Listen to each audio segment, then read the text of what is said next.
మా కుటుంబ సభ్యులు, వారికి ఎప్పుడు కూడా కూటమి ప్రభుత్వం అండగా ఉంటుంది. వారు వ్యాపారం ఎక్కడైనా స్వేచ్ఛగా చేసుకోవచ్చు. ప్రతి భారతీయుడు కూడా భారతదేశంలో ఏ రాష్ట్రంలో అయినా ఎక్కడైనా చేసుకోవచ్చు. ఇన్ని సంవత్సరాలు కలిసికట్టుగా ఉంటూ ఈ నగర అభివృద్ధిలోని వాళ్ళందరూ ఒక భాగస్వాములు అవుతూ వాళ్ళు ఎక్కడికైనా వెళ్ళారంటే ఎవరు మీరు అని అంటే మీ రాజస్థానీ మార్వాడీసా జైన్స్ అని చెప్పరు, మీరు రాజమండ్రి నుంచి వచ్చేవండి అని చెప్తారు. అలాంటి వ్యక్తుల్ని విడదీసే విధంగా మాటలు రావడం అన్నది సరైన విధానం కాదు.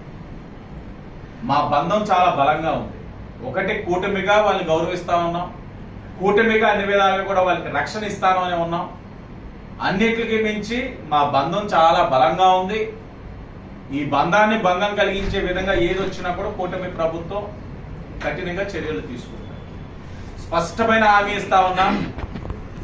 నా రాజస్థానీ మార్వాడీస్ కానీ జైన్స్ కానీ అనేది వాళ్ళ మీద వాళ్ళని ఇవ్వము. కూటమి అనేది వాళ్ళకి కవచం కింద ఎప్పుడు కూడా ఉంటుంది. వాళ్ళు మాలో అంతర్భాగం, వాళ్ళు నా కుటుంబ సభ్యులని చాలా స్పష్టంగా చెప్తా ఉన్నారు.